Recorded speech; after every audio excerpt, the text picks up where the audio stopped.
भारत में 26 जुलाई तक खत्म होगा कोविड-19। बिल्कुल लापरवाह ना हो, भारत अभी एक्टिव फेज में है।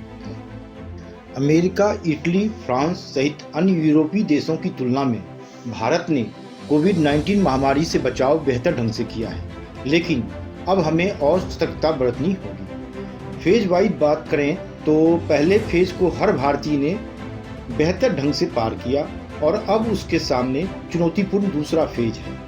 इसी बात को मेडिकल की भाषा में बोलें तो भारत कोविड-19 के एक्टिव फेज से गुजर रहा है, जो पहले फेज की तुलना में ज़्यादा घातक है। इसलिए हमें और अधिक सतर्क रहने की जरूरत है। जरा सी चूक व लापरवाही पूरे मानव समाज के लिए घातक साबित हो सकता है। विश्व स्वास्थ्य संगठन ने भी इस तरफ इशारा करते हुए कहा है कि सतर्कता हमें लगातार बरतनी है। ढिलाई की तो रहें, इससे भी बुरा वक्त के लिए तैयार। As lockdowns in Europe is with declining numbers of new cases, we continue to urge countries to find, isolate, test and treat all cases and trace every contact to ensure these declining trends continue. But the pandemic is far from over. I repeat, the pandemic is far from over. WHO continues to be concerned about the increasing trends in Africa, Eastern Europe, Latin America, and some Asian countries. I continue to call for the world to come together in solidarity and national unity to confront this pandemic, but also to prevent the next one and to build a healthier, safer, fairer world for everyone, everywhere. But I repeat, national unity is the foundation for global solidarity. Solidarity, solidarity, solidarity. That's what we will say every single day. This virus will not be defeated if we're not united. If we're not united, the virus will exploit the cracks between us and continue to create havoc. Lives will be lost, and even every single life is very precious. We can only defeat this virus through unity at the national level and through solidarity, genuine solidarity at the global level.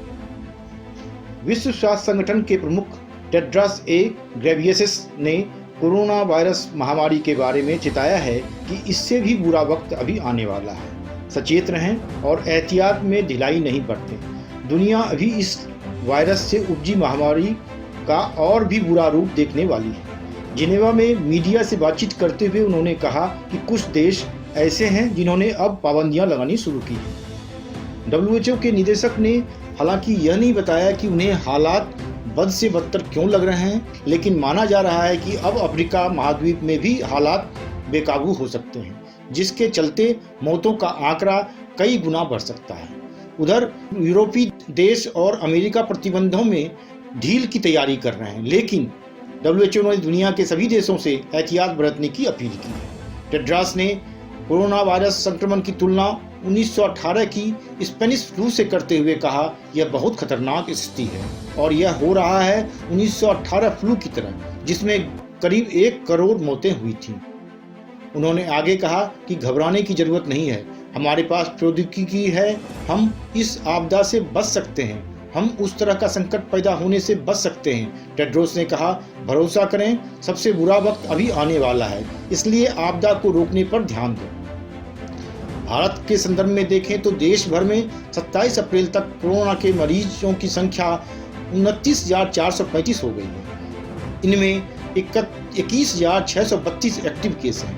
Corona से देश भर में अब तक 934 लोग जान गंवा चुके हैं। हालांकि राहत की बात यह है कि कुल 6,868 मरीज ठीक होकर घर भी लौट चुके हैं। महामारी की तेज रफ्तार को देखते हुए माना जा रहा है कि 1-2 दिन में कोविड-19 मरीजों की संख्या 30,000 के पार व मरने वालों की संख्या 1,000 के पार हो जाएगी।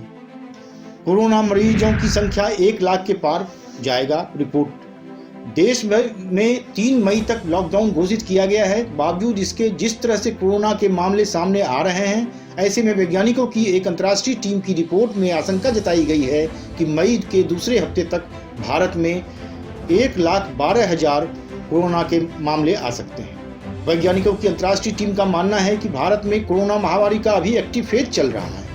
ये धीरे धीरे बढ़ेगा। मई के दूसरे हफ्ते तक कोरोना मामलों की संख्या 1 लाख पार कर जाएगी। भारत में कोरोना के मामलों की स्टडी करने वाले कोविड-19 स्टडी ग्रुप के रिसर्चर्स ने मौजूदा आंकड़ों की स्टडी के बाद जारी रिपोर्ट में यह आशंका जताई है। रिपोर्ट में कहा है कि भारत ने शुरुआती दौर में कोरोना के मामलों को नियंत्रित करने में इटली और अमेरिका जैसे दूसरे देशों की अपेक्षा अच्छा काम किया, लेकिन इसे कंटिन्यू करने की जरूरत है। लॉकडाउन अभी जारी रखना बेहद जरूरी।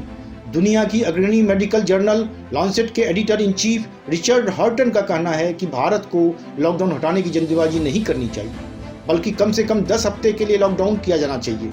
यदि आप लॉकडाउन को जल्दबाजी में उठाते हैं और तो आपके पास बीमारी का दूसरा चरण होगा जो पहले चरण की तुलना में और खराब हो सकता है। एक अध्ययन के मुताबिक भारत में कोरोना के मामले 15 मई तक अपने चरम पर होंगे। इसके बाद कोरोना संक्रमितों की संख्या कम होने लगेगी। जिन राज्यों ने सबसे पहले लॉकडाउन शुरू किया था उनमें कोरोना संक्रमितों की संख्या व अन्य मुश्किलें कम होंगी। कोविड-19 के फैलाव पर ग्लोबल कंसल्टिंग फर्म प्रोटिविटी और टाइम्स नेटवर्क ने अध्ययन कर यह दावा किया है। भारत में 26 जुलाई तक खत्म होगा कोरोना। इस बीच रिसर्च में दावा किया गया है कि भारत में 26 जुलाई तक खत्म होगा corona. Singapore university of technology and design के रिसर्चर्स ने दावा किया है कि दुनिया से कोरोना वायरस 9 दिसंबर तक खत्म हो जाएगा। उन्होंने भारत के बारे में भी एक अनुमान लगाते हुए कहा है कि भारत से 26 जुलाई तक कोरोना के पूरी तरह से खत्म हो जाने की संभावना है। स्टडी में यह भी बताया गया है कि अमेरिका में 27 अगस्त, स्पेन में 7 अगस्त, इटली में 25 अगस्त और भारत में 26 जुलाई तक कोरोना का अंत हो जाएगा।